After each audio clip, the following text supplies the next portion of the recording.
మా latest videos కోసం మా ఈ తెలుగు న్యూస్ ఛానల్ సబ్స్క్రైబ్ చేసి గంట సింబల్ యాక్టివేట్ చేసుకోండి. ఈరోజే నవరాత్రులలో 2వ రోజు మంగళవారం. ఈరోజు విజయవాడలో అమ్మవారు శ్రీ గాయత్రీదేవిగా దర్శనమిస్తుంది. కాబట్టి ఈరోజు ఏం చేసినా చేయకపోయినా రాత్రి 12 లోపు గాయత్రీదేవి తన బిడ్డలను కష్టాల నుండి ఎలా గట్టెక్కిస్తుందో తెలిపే ఈ కథను వింటే చాలు. నరకబాధలు పోతాయి, కష్టాలనేవి మీ దరి చేరవు, పాపాలన్నీ కూడా పోతాయి, కోటి జన్మల పుణ్యం వస్తుంది, అష్టైశ్వర్యాలు సిద్ధిస్తాయి, పట్టిందల్లా బంగారం అవుతుంది, ఇక మీకు అన్ని శుభాలే జరుగుతాయి. ఫ్రెండ్స్, ఈ కథను మధ్యలోనే ఆపేస్తే ఎటువంటి ఫలితం రాదు కనుక శ్రద్ధగా చివరి వరకు చూడండి. అలాగే వీడియో చూసే ముందు కామెంట్ బాక్స్లో ఓ మాత్రే నమః అని కామెంట్ చేయండి. అలాగే ఈ వీడియోని ఎక్కడా స్కిప్ చేయకుండా చూడండి. తానొకప్పుడు వేదనది ఒడ్డున వేదపురి అనే ఒక అగ్రహారం ఉండేది. ఆ గ్రామంలోని ప్రజలు వేదాలను, ధర్మాన్ని ప్రాణంగా భావించేవారు. ఆ ఊరిలో ఆనంద శర్మ అనే యువ పండితుడు ఉండేవాడు. అతను ఎంతటి పండితుడో అంతటి మంచి మనసున్నవాడు. అతని భార్య సావిత్రి. ఆమె పేరుకు తగ్గట్టుగానే పతివ్రత, గొప్ప భక్తురాలు. ముఖ్యంగా వేదమాత అయిన గాయత్రీదేవి అంటే ఆమెకు అపారమైన భక్తి. ప్రతిరోజు త్రికాలాలలో గాయత్రి మంత్రాన్ని జపిస్తూ ఆ తల్లిని ఆరాధించేది. వారు పేదరికంలో ఉన్న ప్రేమ, భక్తితో నిండిన అందమైన సంసారం. అయితే విధి వారిని పరీక్షించదలిచింది. ఆనంద శర్మకు ఒక అంతు చిక్కని జబ్బు సోకింది. రోజురోజుకు అతను నీరసించి మంచానికే పరిమితమయ్యాడు. ఎందరో వైద్యులకు చూపించినా ప్రయోజనం లేకపోయింది. తమకు ఉన్న కొద్దిపాటి ఆస్తి మొత్తం భర్త వైద్యం కోసం కరిగిపోయింది. చివరికి సావిత్రి ఆ ఊరిలోని క్రూరుడైన వడ్డీ వ్యాపారి భుజంగం దగ్గర అప్పు చేయవలసి వచ్చింది. భుజంగం పేరుకు తగ్గట్టే పాములాంటివాడు. అతని మనసంతా విషం. అతను పేదల అవసరాన్ని ఆసరాగా తీసుకొని వారిని పీడించి ఆనందించే దుర్మార్గుడు. సావిత్రి సౌందర్యం, నిస్సహాయత చూసి అతనిలో దుర్బుద్ధి కలిగింది. ఆమెకు అప్పు ఇస్తూ 6 మాసాల్లోగా వడ్డీతో సహా అప్పు తీర్చాలి, లేకపోతే నీ ఇంటితో పాటు నువ్వు కూడా నాకు సొంతమవుతావు అని ఒక నీచమైన షరతు పెట్టాడు. భర్త ప్రాణాలు కాపాడుకోవడానికి మరో దారి లేక సావిత్రి ఆ పత్రంపై సంతకం చేసింది. రోజులు గడిచాయి. భర్త ఆరోగ్యం ఏమాత్రం కుదుటపడలేదు. అప్పు తీర్చడానికి మార్గం కనిపించలేదు. సావిత్రి ప్రతిరోజు కన్నీళ్లతో గాయత్రీదేవి ముందు నిలబడి, అమ్మా వేదమాత, సకల మంత్రాలకు మూలమైన దానివి, నీ బిడ్డను ఇలా శోక సముద్రంలో ముంచటం నీకు న్యాయమా? నా మాంగళ్యాన్ని కాపాడు తల్లి అని వేడుకునేది. ఆమె కన్నీళ్లకు ఆ గుడిలోని రాతి విగ్రహం కూడా కరుగుతుందేమో అనిపించేది. ఆశ్వీజయుజమాసం వచ్చింది. దేవి శరన్నవరాత్రులు ప్రారంభమయ్యాయి. ఊరంతా పండుగ వాతావరణంలో మునిగిపోయింది. కానీ సావిత్రి ఇంట్లో మాత్రం చీకటి అలుముకుని ఉంది. భుజంగం పెట్టిన గడువు నవరాత్రుల్లోని 2వ రోజుతో ముగేనున్నది. నవరాత్రులలో 2వ రోజు శ్రీ గాయత్రీదేవి అలంకారంలో అమ్మవారిని పూజిస్తారు. ఇది తెలుసుకున్న సావిత్రి, అమ్మా, నీ రోజే నాకు చివరి రోజు కానుందా అని మరింతగా కుమిలిపోయింది. భుజంగం తన అనుచరులతో కబురు పంపాడు. రేపు మధ్యాహ్నానికి డబ్బు సిద్ధంగా లేకపోతే పరిణామాలు ఘోరంగా ఉంటాయి అని. ఆ రాత్రి సావిత్రికి నిద్ర పట్టలేదు. భర్త బాధగా మూలుగుతున్నాడు. బయట చీకటి. ఆమె మనసులో అంతకంటే దట్టమైన చీకటి. ఆమె లేచి స్నానం చేసి తన పూజా మందిరంలోనికి వెళ్ళింది. అక్కడ ఉన్న చిన్న గాయత్రీదేవి పటం ముందు దీపం వెలిగించింది. తన దగ్గర ఉన్న చివరి కొన్ని పువ్వులను అమ్మవారికి అర్పించి గాయత్రి మంత్రాన్ని జపించటం ప్రారంభించింది. ఆమె ఏకాగ్రత అద్భుతం. బయటి ప్రపంచాన్ని మర్చిపోయింది. కన్నీళ్లు ధారగా కారుతూ ఉన్నా ఆమె పెదాలు మంత్రాన్ని జపిస్తూనే ఉన్నాయి. ఆమె ఆర్తి, ఆమె భక్తి ఆకాశాన్ని తాకాయి. అర్ధరాత్రి దాటిన తర్వాత ఆమె మంత్ర జపంలో లీనమై ఉండగా ఆ పూజా మందిరమంతా ఒక్కసారిగా అనిర్వచనీయమైన కాంతితో, సుగంధ పరిమళంతో నిండిపోయింది. ఆ దీపపు జ్వాల మామూలు కంటే 100 రెట్లు ప్రకాశవంతంగా వెలిగింది. సావిత్రి కళ్ళు తెరిచి చూసింది. ఆమె ఎదురుగా 5 ముఖాలతో, 10 భుజాలతో, శంఖ చక్ర గదా పద్మాలను ధరించి వేద స్వరూపిణి అయిన గాయత్రీదేవి దివ్య మంగళ రూపంతో ప్రత్యక్షమైంది. ఆ తల్లి ముఖంలో కోటి సూర్యుల ప్రకాశం, కళ్ళల్లో అనంతమైన కరుణ. సావిత్రి ఆ తేజస్సును చూడలేక ఆనందంతో, ఆశ్చర్యంతో, భక్తితో మాటలు రాక ఆ తల్లి పాదాల వద్ద పడిపోయింది. గాయత్రీదేవి తన అభయహస్తంతో ఆమెను పైకి లేపి మృదువైన స్వరంతో, సావిత్రి లే, నీ ఆర్తి నా హృదయాన్ని కదిలించింది. నన్ను ఉపాసించే వారిని నేను ఎప్పుడూ విడవను. నీ భక్తి అచంచలమైనది. నీ కష్టాలు గట్టెక్కే సమయం ఆసన్నమయ్యింది. భయపడకు అని చెప్పింది. సావిత్రి దగ్ధ స్వరంతో, అమ్మా జగజ్జనని, నీ దర్శనంతో నా జన్మ ధన్యమయ్యింది. నా భర్త ప్రాణాలను, నా మాంగళ్యాన్ని కాపాడు తల్లి. ఆ దుర్మార్గుడి బారి నుండి నన్ను రక్షించు అని వేడుకుంది. గాయత్రీదేవి చిరునవ్వు నవ్వింది. ఆ నవ్వుకు లోకాలన్నీ ప్రకాశించినట్లు అనిపించింది. సావిత్రి, రేపు ఆ దుష్టుడు వచ్చినప్పుడు నువ్వు భయపడకు. నీ పూజామందిరంలో ఉన్న ఈ దీపాన్ని తీసుకుని అతని ముందు నిలబడు. నీ పెదాలపై నా మంత్రం నిరంతరం పలుకుతూ ఉండాలి. మిగిలినది నేను చూసుకుంటాను. నీ భర్త ఆరోగ్యం కూడా కుదుట పడుతుంది. నీ ధర్మ నిరతి, నీ పాతివ్రత్యం నిన్ను కాపాడుతాయి అని చెప్పి ఆ తల్లి అంతర్ధానమైంది. ఆమె అదృశ్యమైన ఆ గదిలో ఆమె ఉనికిని సూచిస్తూ అద్భుతమైన పరిమళం, ప్రశాంతత మిగిలిపోయాయి. సావిత్రి మనసులోని భయం, ఆందోళన మటుమాయమయ్యాయి. కొండంత ధైర్యం, అంతులేని విశ్వాసం ఆమెలో ప్రకాశించాయి. ఆమె ప్రశాంతంగా వెళ్ళి తన భర్త నుదిటిపై విభూది రాసి ఆయన పక్కన కూర్చుంటుంది. ఆశ్చర్యంగా ఎప్పుడూ మూలుగుతూ ఉండే ఆనంద శర్మ ప్రశాంతంగా నిద్రపోతున్నాడు. మరుసటి రోజు మధ్యాహ్నం అయ్యింది. భుజంగం తన అనుచరులతో కలిసి రాక్షసుడిలా సావిత్రి ఇంటికి వచ్చాడు. సావిత్రి, డబ్బు తెచ్చావా లేదా? నీ ఇల్లు ఖాళీ చేసి నాతో రావడానికి సిద్ధపడ్డావా అని అట్టహాసంగా అరిచాడు. ఆ అరుపులకు గ్రామస్తులు కొందరు గుమ్ముగూడారు. కానీ భుజంగానికి భయపడి ఎవ్వరూ ముందుకు రాలేదు. సావిత్రి మాత్రం భయపడలేదు. ఆమె ప్రశాంతంగా చేతిలో రాత్రి అమ్మవారు చెప్పినట్లుగా ఆ ప్రకాశవంతమైన దీపాన్ని పట్టుకుని బయటకు వచ్చింది. ఆమె ముఖంలో భయం లేదు. దైవత్వంతో కూడిన ఒక అనిర్వచనీయమైన తేజస్సు ఉంది. ఆమెను అలా చూసి భుజంగం ఒక్క క్షణం ఆశ్చర్యపోయాడు. కానీ వెంటనే తేరుకును, ఓహో, పూజలు చేసి నన్ను భయపెట్టాలని చూస్తున్నావా? నీ నాటకాలు నా దగ్గర సాగవు అని అంటూ ఆమెను పట్టుకోవడానికి చెయ్యి చాపాడు. అంతే, ఒక అద్భుతం జరిగింది.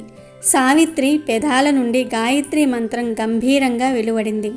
ఆమె చేతిలోని దీపపు జ్వాల ఒక్కసారిగా పెద్దదై సూర్యకాంతిలాగా ప్రకాశించింది. ఆ కాంతి భుజంగం కళ్ళను తాకింది. ఆ దెబ్బకు అతను కళ్ళు మూసుకొని అమ్మా అని భయంకరంగా అరిచాడు.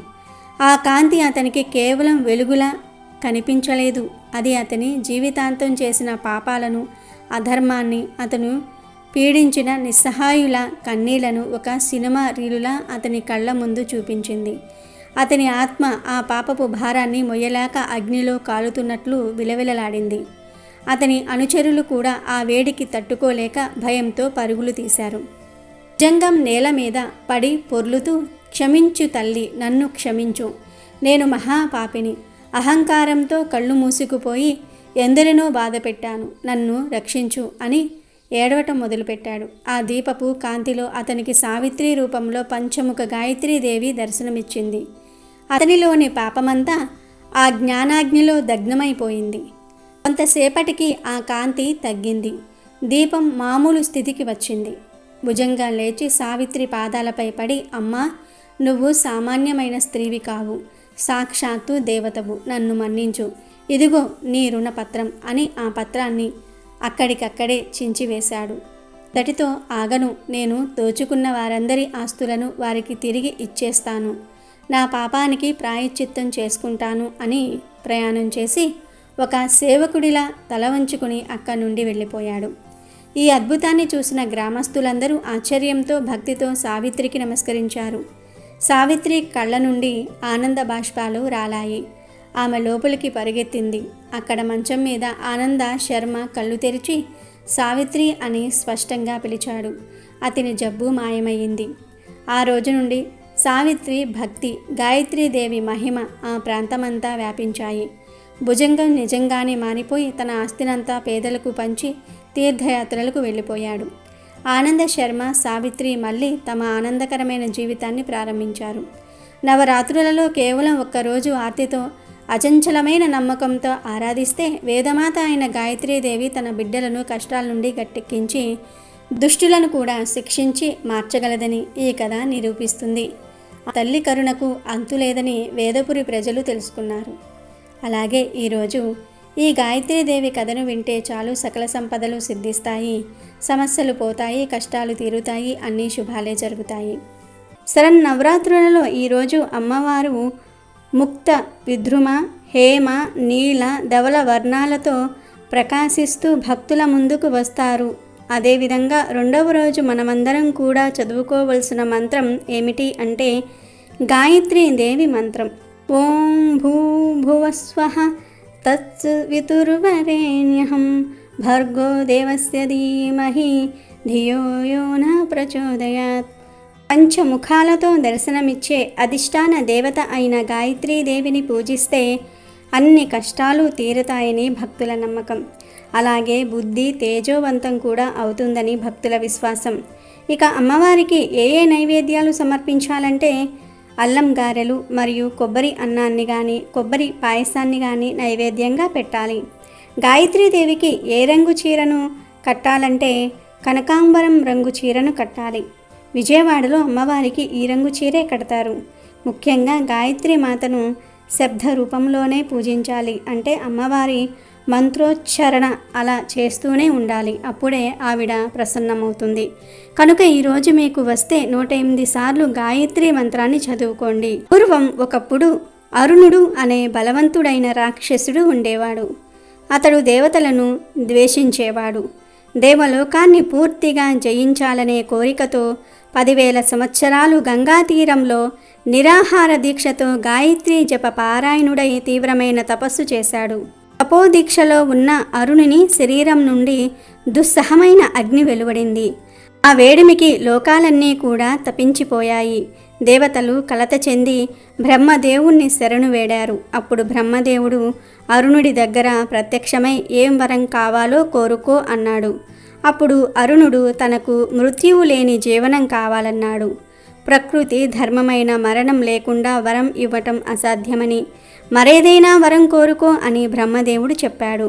అంతటా ఆ రాక్షసుడు చతురానాన మరణం అనివార్యం అయితే యుద్ధరంగంలో కానీ, అస్త్రాల చేత కానీ, స్త్రీ పురుషులలో ఎవరి చేత కానీ, 2 కాళ్ళ గల ప్రాణి చేత కానీ, 4 కాళ్ళు గల జంతువు చేత కానీ, పంచభూతాల్లో ఏ ఒక్కదాని చేత కానీ మరణం లేకుండా వరం ఇమ్మని కోరాడు.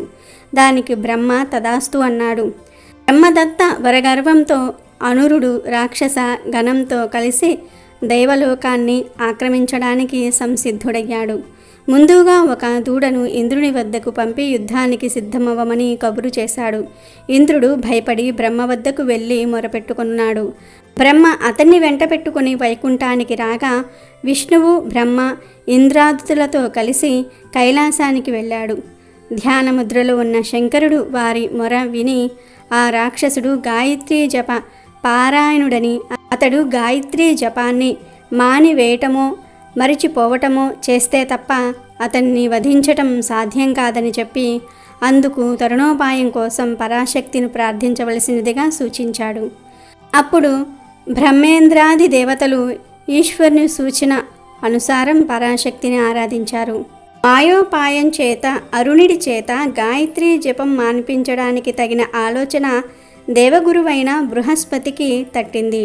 ఈ స్మరణ దేవి సంకల్పంగా గుర్తించి బృహస్పతి అరుణుని వద్దకు వెళ్ళాడు. వచ్చిన బృహస్పతిని చూసి అరుణుడు అతిథి సత్కారాలు చేసి, మునీంద్ర, నేను రాక్షసుడను కదా, మీరు దేవగురువులు, దేవతలు నాకు శత్రువులు, నాతో మీకేమి పని, మీ రాకకు కారణం ఏమిటి అని అడిగాడు.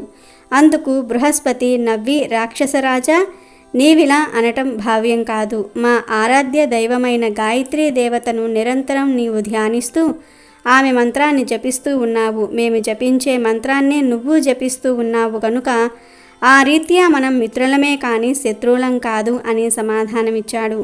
ఈ మాటలు విన్న అరుణిలో దురభిమానము, దురహంకారము విజృంభించాయి. వెంటనే తనకు శత్రువులైన దేవతల ఆరాధ్య దైవమైన గాయత్రి తనకు అభిష్టం కాదని పలికి గాయత్రి మంత్రానికి ఉద్వాసన చెప్పాడు. వచ్చిన పని ముగిసిందని భావించిన బృహస్పతి అరుణుని వద్ద సెలవు తీసుకున్నాడు. గాయత్రి మంత్రాన్ని మానివేసిన కారణంగా అరుణుడు తేజో విహీనుడు అయ్యాడు, దుర్బలుడు అయిపోయాడు, ఎందుకు కొరకాని వాడయ్యాడు. ఆ సమయంలో బృహస్పతితో కలిసి దేవిని ప్రార్థించగా ఆమె వారికి సాక్షాత్కరించింది. ఆ దేవి వారి బాధలను తీర్చాలని సంకల్పించింది.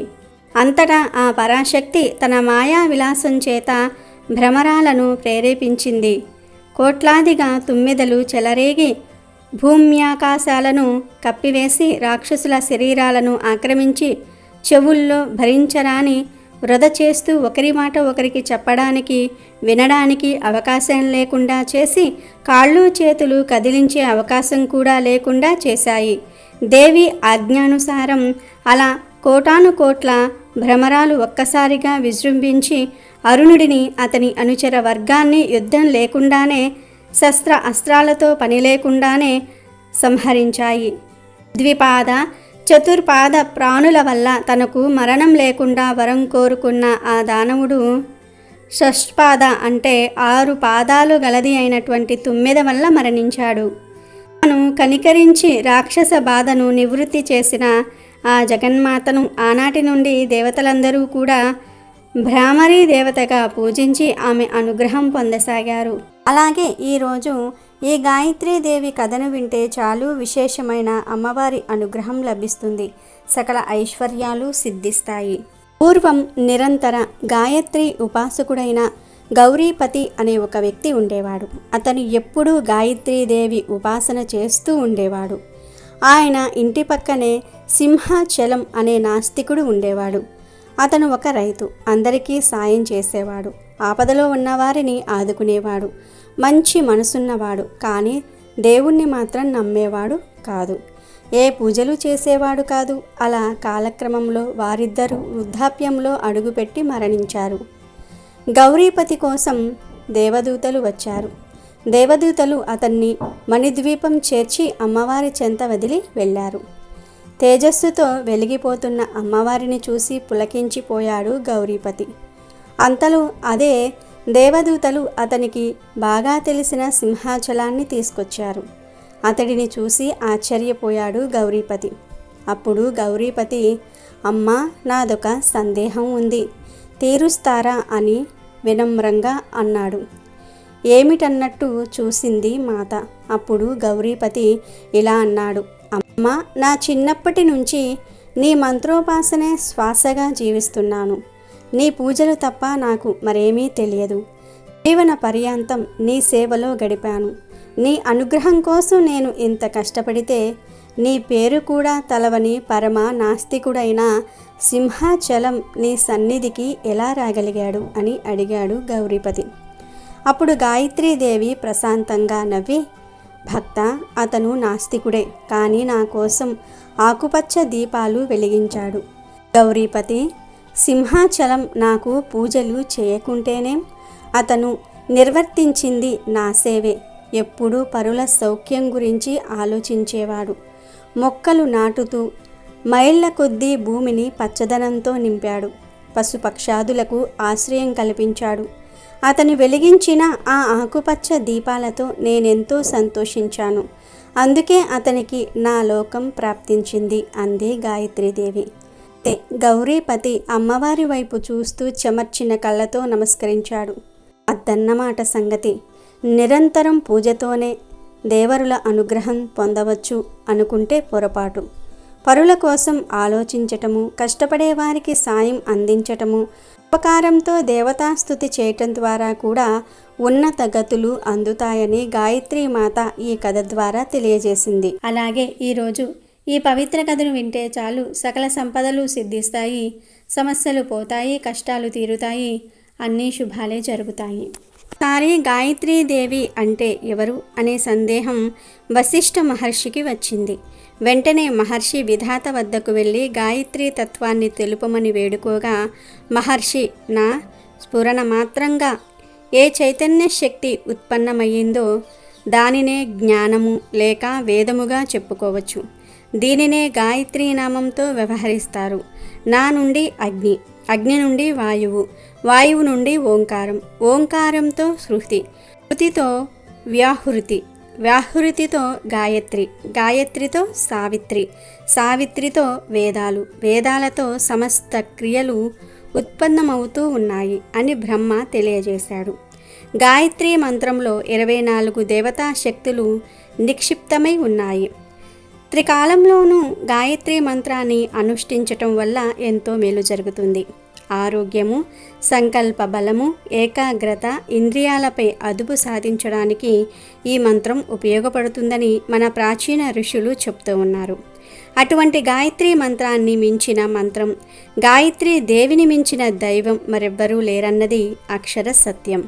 పద్మపురాణం ప్రకారం వజ్రనాభ అనే రాక్షసుడు ప్రజల్ని హింసించటం చూసి తట్టుకోలేక వెంటనే తన చేతిలోని తామర పువ్వును ఆయుధంగా విసిరి ఆ రాక్షసరాజును సంహరించాడు సృష్టికర్త బ్రహ్మ. ఆ సందర్భంగా పువ్వు నుంచి రేకులు 3 చోట్ల రాలి 3 సరస్సులు ఏర్పడ్డాయి. వాటిని జ్యేష్ఠ పుష్కర్, మధ్య పుష్కర్, కనిష్ట పుష్కర్ అని పిలుస్తూ ఉంటారు. పైగా బ్రహ్మ చేతిలో నుండి పుష్పం కింద భూమి మీద రాలిన ప్రదేశం కాబట్టి ఆ ప్రదేశానికి పుష్కర్ అని పేరు పెట్టారు. ఆ తర్వాత లోక కళ్యాణం కోసం అక్కడే యజ్ఞం చేయాలని సంకల్పించారు బ్రహ్మ. ఎలాంటి ఆటంకాలు లేకుండా యజ్ఞం ప్రశాంతంగా నిర్వహించేందుకు రాక్షసులు దాడి చేయకుండా సరస్సుకు దక్షిణాన రత్నగిరి, ఉత్తరాన నీలగిరి, పశ్చిమాన సంచూర, తూర్పున సూర్యగిరి అనే కొండల్ని సృష్టించి దేవతలందరినీ ఆహ్వానించాడు. శుభముహూర్తం ఆసన్నమైంది. ఆహ్వానించిన వారంతా వచ్చేశారు.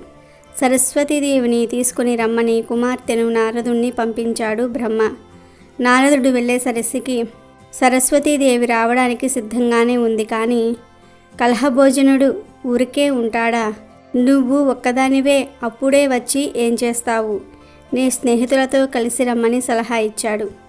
దాంతో తన సహచరులైన లక్ష్మీ పార్వతులతో కలిసి వద్దామని ఆగిపోయింది సరస్వతీదేవి. యజ్ఞవాటిక దగ్గర ముహూర్తం మించిపోతుంది. సావిత్రీదేవి కూడా లేదు. దేవతలు, ఋషులు అంతా సిద్ధంగా ఉన్నారు. అనుకున్న ముహూర్తానికి యజ్ఞం జరగాలన్న తలంపుతో బ్రహ్మదేవుడు ఇంద్రుడితో వెంటనే ఓ అమ్మాయిని చూశాడు. వివాహం చేసుకుని యజ్ఞం నిర్వహిస్తాను అనటంతో సమీపంలోని గుజ్జర్ల కుటుంబానికి చెందిన పాలమ్ముకునే ఓ అమ్మాయిని తీసుకొస్తాడు ఇంద్రుడు. శివుడు, శ్రీ మహావిష్ణువు సలహాల ప్రకారం గోవులోకి పంపించటం ద్వారా ఆమెను శుద్ధి చేస్తారు. ఇలా చేస్తే ఆమె పునర్జన్మ ఎత్తినట్లేనని చెప్పి అభ్యంగన స్నానం చేయించి సర్వాభరణ శోభితాలని చేస్తారు.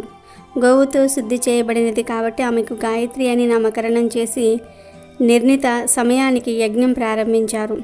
యజ్ఞం పూర్తవుతున్న సమయంలో అక్కడకు వచ్చిన సరస్వతీదేవి బ్రహ్మదేవుడికి పక్కనే మరో స్త్రీ ఉండటం చూసి ఉగ్రరూపం దాలుస్తుంది. బ్రహ్మదేవుడితో సహా అక్కడ ఉన్న వారందరినీ శపిస్తుంది. భర్తని వృద్ధుడై పొమ్మని, ఆయనకు ఒక పుష్కర్లో తప్ప మరెక్కడా ఆలయాలు ఉండవని శపిస్తుంది. అన్ని యుద్ధాలలోనూ ఓటమి తప్పదని ఇంద్రుణ్ణి, మానవ జన్మ ఎత్తి భార్య వియోగంతో బాధపడతావని విష్ణుమూర్తిని, శ్మశానంలో భూత ప్రేత గణాలతో జీవించమని ఈశ్వరుణ్ణి, దారిద్ర్యంతో ఇల్లుళ్ళు తిరిగి భిక్షాటన చేసుకోమని బ్రాహ్మణులను, ధనమంతా దొంగల పాలయ్యి నిరుపేదగా మారమని కుబేరుణ్ణి శపిస్తుంది. తర్వాత సరస్వతీదేవి రత్నగిరి పర్వతాలలోనికి వెళ్ళిపోయి తపస్సమాధిలోనికి వెళ్ళిపోయిందని, ఆపై నదిగా మారిందని చెప్తూ ఉంటారు. సరస్వతీదేవి వెళ్ళిన తర్వాత బ్రాహ్మణులను యజ్ఞం పూర్తి చేయమని కోరతాడు బ్రహ్మదేవుడు. అందుకు వారంతా తమకు శాప విముక్తి చేయమని, ఆ తర్వాతనే యజ్ఞ క్రతువు చేస్తామని అంటారు. అప్పటికే యజ్ఞఫలంతో సిద్ధించిన శక్తులతో ఉన్న గాయత్రీదేవి పుష్కర్ ప్రముఖ తీర్థక్షేత్రంగా వర్ధిల్లుతుందని, ఇంద్రుడు మళ్ళీ స్వర్గాన్ని గెలుచుకుంటాడని, విష్ణుమూర్తి రాముడిగా జన్మిస్తాడని, బ్రాహ్మణులు గురువులుగా గౌరవాన్ని అందుకుంటారంటూ శాప తీవ్రతను తగ్గిస్తుంది. బ్రహ్మ దేవాలయం పుష్కర్లో మాత్రమే ఉండడానికి ఇదే కారణం. అయితే బ్రహ్మ దేవాలయాలు అత్యంత అరుదుగా ఉన్నప్పటికీ అక్కడక్కడా లేకపోలేదు. కానీ అవేమీ పుష్కర్లో మాదిరిగా ఉండవు. ఎందుకంటే ఈ ఆలయ స్థలాన్ని స్వయంగా బ్రహ్మదేవుడే ఎంపిక చేసుకోగా యాగనంతరం విశ్వామిత్రుడు కట్టించాడన్నది పౌరాణిక కథనం. బత్తినపల్లి అనే గ్రామంలో వేదవేద్యుడు వేదవతి అనే పేద బ్రాహ్మణ దంపతులు ఉండేవారు. ఇరువురు వేదాంగాలను అవపోసిన పట్టినవారే. ఆ రోజుల్లో బ్రాహ్మణులకు ఆస్తిపాస్తులు ఏమీ ఉండేవి కాదు. ఉదయాన్నే లేచి ఊరికి పక్కనే ఉన్న కావేరీ నదిలో స్నానమాచరించి సూర్యునికి ఆర్జ్యమిచ్చి ఇంటికి వచ్చి అగ్నికార్యం చేసుకొని వేదవేద్యుడు ఊళ్ళోకెళ్ళి 5 ఏళ్లలో ఆయా వారము తెస్తే వేదవతి వండి పెట్టేది. అప్పటి వరకు గాయత్రి జపిస్తూ ఇంటి ముందు పూల మొక్కలు వెనక కూరపాదులు పెట్టుకొని పోషిస్తూ ఉండేది. ఆ 5 ఏళ్లలో దొరికే గింజలను పెరట్లోని కూరగాయలు కలిపి వండుకుని భుజిస్తే మరనాడే భోజనం. రోజంతా వేదాలు వల్లిస్తూ ఇంటికి వచ్చిన వారికి మంచి మాటలు పురాణాలు చెప్తూ గడిపేవారు. ఆమెకు వైద్యం కూడా తెలుసు. ఏవో మూలికలు ఆకులు వచ్చిన రోగులకు ఇచ్చి ఆరోగ్యం సరిచేస్తూ ఉండేది. ఆమెది మంచి హస్తం. వాచి ఆమె చేతి మందుతో చక్కగా రోగాలు తగ్గిపోయేవి. అయితే ప్రతిఫలంగా వారు ఏనాడు ఏమీ తీసుకునేవారు కాదు. ఒక్కోమారు భిక్ష ఏమీ లభించేది కాదు. అప్పుడు ఇంట్లో పండిన కూరలు ఆకులు వండుకొని భుజించేవారు. ఒకమారు చాలా కరువు వచ్చి పంటలే పండక రైతులు చాలా ఇబ్బంది పడసాగారు. వేదవేద్యునికి భిక్ష వేసేవారే లేకపోయారు. వేదవతి పెరట్లో మొక్కలు కూడా నీరు లేక బతికి ప్రతిఫలం ఇవ్వలేకపోయాయి. ఒక రోజున ఒక పేద ముసలి బ్రాహ్మణ వంగు ఆమె ఇంటి ముందుకు వచ్చి, తల్లి అన్నపూర్ణమ్మ, అన్నం తిని 3 రోజులయ్యింది. కాస్తంత కడుపుకు తిండి పెడతావా అమ్మా అని అడిగాడు. పాపం వేదవతి చాలా బాధపడింది. ఇంట్లో ఏమీ లేవు. ఆ మాటే చెప్పి, అయ్యా మా వారు ఊర్లోకి అయవారానికి వెళ్ళారు. ఈ కరువు రోజుల్లో పిడికెడు ధాన్యం లభించడమే కష్టంగా ఉంది. ఆయన వస్తే ఏమైనా తెస్తే నేను వండి పెట్టగలను అని చెప్పింది. ఆయన ఏమీ తేకపోతే మీరేమి తింటారు అన్నాడా ముసలి వంగు. అయ్యా, వెనుక ఇంట్లో కూరలు ఉండేవి. ఈ కరువుకు నీరు లేక భూమి ఎండిపోయి అవి కాయట్లేదు. ఏమీ తేకపోతే మా ఇంట్లో ఈ బచ్చలి తీగ ఉన్న ఆకులు వండుకుని తింటాము అని చెప్పగా నేను ఆకలి భరించలేకున్నాను. ఆ బచ్చలి ఆకులే 4 వండి పెట్టి పుణ్యం కట్టుకో తల్లి, ప్రాణం పోయేటట్టుంది అంటూ అరుగు మీద చతికిలబడ్డాడు. అతని బాధ చూసి ఆమె వెంటనే చేతికి వచ్చినన్ని పెద్ద ముదురు బచ్చలి ఆకులు కోసి ఉప్పు కారం కాస్త వేసి వండి ఆకులో పెట్టి అతడికి ఇచ్చింది. అతడు ఆ బచ్చలాకు కూర తిని త్రేంచి పోతూ ఆ బచ్చలి తీగను తెంపేసిపోయాడు. అతడి వింత ప్రవర్తనకు ఆమె ఆశ్చర్యపడింది. ఇంతలో వేదవేద్యుడు ఉత్తి జోలితో వచ్చాడు. ఆమె అది చూసి జరిగిన విషయం అతనికి చెప్తుంది. వేదవేద్యుడు, చింతించకు వేదవతి, ఈ రోజుతో ఆ బచ్చలి తీగకు మనకు బంధం తెగింది. ఆ తీగను మొదలంతా త్రవ్వి తీసేయి. వర్షం పడ్డాక వేరే విత్తనం వేసుకుందాం అని చెప్పి వెళ్ళి ధ్యానంలో కూర్చున్నాడు. భర్త మాట ప్రకారం వేదవతి పలుగు పట్టుకుని బచ్చలి మొదట్లో త్రవ్వగా గట్టిగా ఏదో తగులుతుంది. ఆమె లోతుకు తవ్వి చూడగా పెద్ద ఇత్తడి బిందె. అది బయటకు తీసి భర్తను పిలుస్తుంది. వేదవేద్యుడు వచ్చి బిందె మీద బిగించి ఉన్న రేకును ఊడబేకగా బిందె నిండా రత్నాలు వరహాలు మెరుస్తూ కనిపిస్తాయి. వారెంతో ఆశ్చర్యపడి తమ ఇంట బచ్చలాకు తిన్నది సామాన్యుడు కాదని, కంతా ఉపకారం చేయను వచ్చిన భగవంతుడని భావించి వారిరువురు ఆ సొమ్ముతో ఊరి వారందరికీ నిత్యాన్నదానం చేస్తూ సంతోషంగా జీవించారు. ఆకలిగున్న వారికి బచ్చలి తీగ ఆకులు వండి పెట్టినందుకు ప్రతిఫలం ఇది. అందుకే ఆకలిగున్న వారిని ఉత్తి చేతులతో పంపక ఏదో ఒకటి ఇవ్వాలనే మాట వచ్చింది. అప్పట్లో గాజులు షాపుకి వెళ్ళి కొనుక్కునేవారు కాదు. గాజులు అమ్ముకునేవారు ఊరికి వచ్చి తిరిగి అమ్మేవారు. అనగనగా వెంకటాపురం అనే ఊరిలో గాజుల వ్యాపారి ఉండేవాడు. అతని పేరు దుర్గాదాస్. ఈయన దుర్గామాత భక్తుడు. ఈయన రోజుకో ఊరు తిరుగుతూ స్త్రీలకు గాజులు వేసేవాడు. ఎల్లప్పుడూ కూడా ఆ దుర్గామాతనే స్మరిస్తూ ఉండేవాడు. ఇతను ప్రతి స్త్రీని దుర్గా అనే పిలిచేవాడు. ఎవరికి గాజులు వేసినా ఆమెను దుర్గా అని పిలిచేవాడు. ప్రతి స్త్రీని దుర్గామాతగానే భావించేవాడు. దుర్గాదాస్ ఒకరోజు గాజుల పెట్టెను ఎత్తుకొని గోపాలపురం అనే గ్రామానికి నడుచుకుంటూ వెళ్తూ ఉండగా మార్గ మధ్యలో నిర్జన ప్రదేశంలో చెరువు పక్కన ఒక అమ్మాయి బిందె పట్టుకొని కనిపించింది. ఆమె ముత్తైదువు. చక్కగా ముక్కు పుడక, కాళ్లకు పసుపు, నుదుటిన పెద్ద బొట్టు పెట్టుకుని ఉంది. ఆ అమ్మాయి దుర్గాదాసును పిలిచి, నాకు గాజులు వేస్తావా అని అడిగింది. అప్పుడు దుర్గాదాస్ గాజుల పెట్టెను ఒక చెట్టు కింద దింపాడు. అప్పుడు ఆ అమ్మాయి ఎరుపు, పసుపు, ఆకుపచ్చ రంగుల గాజులను చేతి నిండా వేయించుకుంది.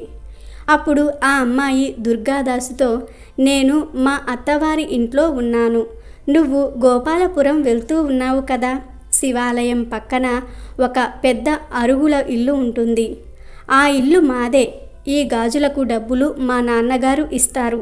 నువ్వు అక్కడ డబ్బులు తీసుకో అని చెప్పింది. మా నాన్నగారికి నా మీద కోపం ఉంది. మాకు అమ్మాయి లేదు అని అన్నా అంటాడు. అప్పుడు మా దేవుని గదిలో ఒక పాత కుంకుమ భరిణె ఉంది. అందులో ఒక కాసు ఉంది. అది తీసి ఇవ్వమన్నాను అని చెప్పు. దానికి మా నాన్న కుదరదంటాడు. అయినా గట్టిగా పట్టుకో. కాసు తీసుకోనిదే అస్సలు వదలకు అని ఆమె దుర్గాదాసుతో చెప్తుంది. అప్పుడు దుర్గాదాస్ సరే అని శివాలయం పక్కన ఉన్న ఎత్తరుగుల ఇంటికి వస్తాడు. ఆ ఇల్లు చూడడానికి పెద్దదే అయినా చాలా పేదరికంలో ఉంది. ఆ ఇంటి ముందర వేద విద్యార్థులు కనిపిస్తారు. దుర్గాదాస్ ఇంటి యజమానిని పిలిచి, అయ్యా, చెరువు దగ్గర మీ అమ్మాయికి గాజులు వేశాను. మీ అమ్మాయి డబ్బులు మీ దగ్గర తీసుకోమని చెప్పింది. నాకు త్వరగా డబ్బు ఇప్పిస్తే వెళ్తాను. ఇంకా ఊరంతా తిరిగి గాజులు వెయ్యాలి అని అంటాడు. దానికి రామకృష్ణ పండితుడు ఆశ్చర్యపడి, నాకు అస్సలు ఆడ సంతానమే లేదు. నువ్వు తప్పుగా మా ఇంటికి వచ్చావు అని అంటాడు. అప్పుడు ఆ దుర్గాదాస్ శివాలయం పక్కన రామకృష్ణ పండితులు అంటే మీరే కదా అని అంటాడు. దానికి రామకృష్ణ పండితుడు అవును నేనే అంటాడు. దానికి దుర్గాదాస్, అయ్యా, ఏవైనా గొడవలు ఉంటే మీరు చూసుకోవాలి. చాలా లక్షణమైన అమ్మాయిని కాదనుకుంటున్నారా? మీరు అలాగే అంటారని అమ్మాయి చెప్పింది కూడా. నా డబ్బులేవో నాకు ఇప్పిస్తే వెళ్ళి నా పని నేను చూసుకుంటాను అని అంటాడు దుర్గాదాస్. దానికి రామకృష్ణ పండితుడు, నాకసలు అమ్మాయిలే లేరు. ఎవరికో గాజులు వేసి నన్ను డబ్బులు అడగటం ఏంటి అని దుర్గాదాస్తో వాదిస్తాడు. అక్కడ ఏదో గొడవ జరుగుతున్నట్లుగా గమనించిన చుట్టుప్రక్కల వారు అక్కడికి వస్తారు. దానికి దుర్గాదాస్, మీరు భలేవారు. ఎంత కోపం ఉంటే మాత్రం కన్న కూతురిని కాదనుకుంటారా? అమ్మాయి నాతో అక్కడే చెప్పింది మీరు ఇలా అంటారని. అయ్యా, మీ అమ్మాయి నాతో చెప్పింది మా నాన్న దగ్గర నువ్వు ఖచ్చితంగా డబ్బులు తీసుకోమని, ఎట్టి పరిస్థితుల్లో డబ్బు తీసుకోకుండా వెళ్ళకని. మీ పాత పూజ గదిలో కుంకుమ భరిణలో కాసు ఉంటుందని నాతో చెప్పింది. ఆ కాసు అయినా తెచ్చి ఇవ్వండి అంటాడు దుర్గాదాస్. అప్పుడు రామకృష్ణుడు, మా దేవతా మందిరంలో అసలు కుంకుమ భరిణ లేనే లేదు, ఇంకా కాసు ఎక్కడిది అంటాడు. మీ అమ్మాయి చెప్పింది చూడవయ్యా అంటాడు దుర్గాదాస్. చుట్టుప్రక్కల వాళ్ళు కూడా, దుర్గాదాస్ మన గ్రామానికి ఎప్పుడూ వచ్చేవాడే. ఒక్కసారి మీ దేవతా మందిరంలో కుంకుమ భరిణ ఎక్కడుందో చూడండి అని రామకృష్ణుడితో అంటారు.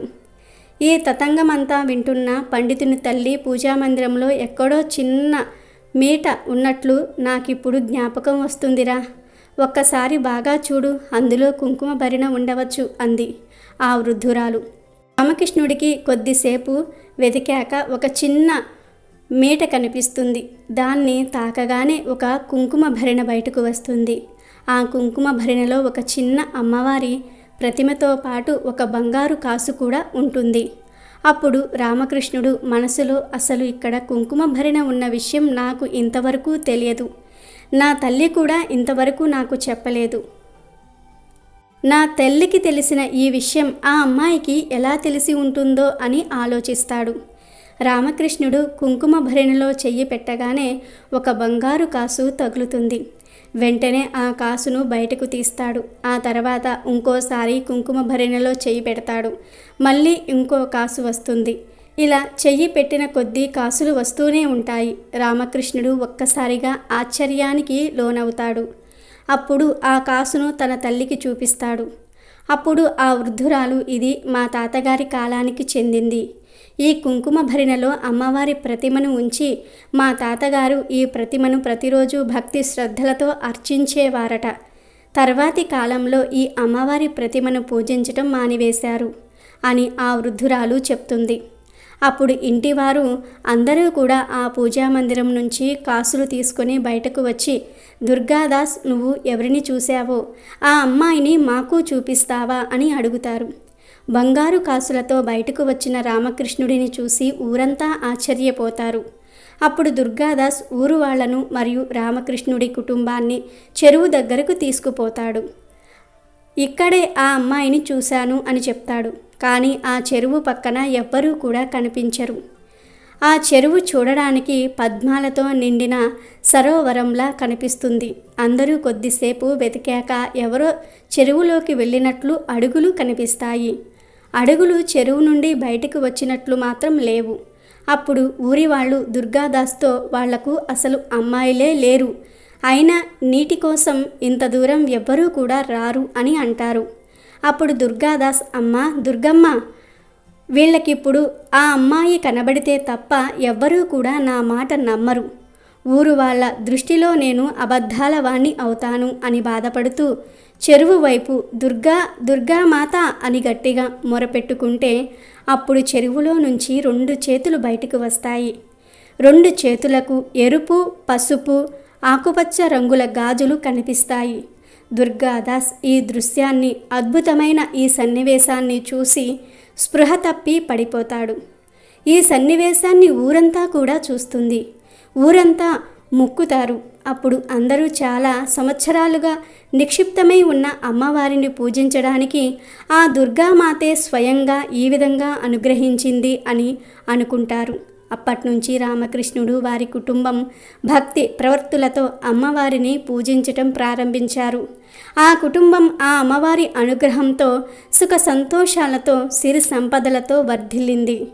అమ్మవారు తనకు తాను పూజలు జరిపించుకోవడానికి ఇలా గాజులమ్మే అతనికి కనిపించిందని ఊరంతా భావించారు.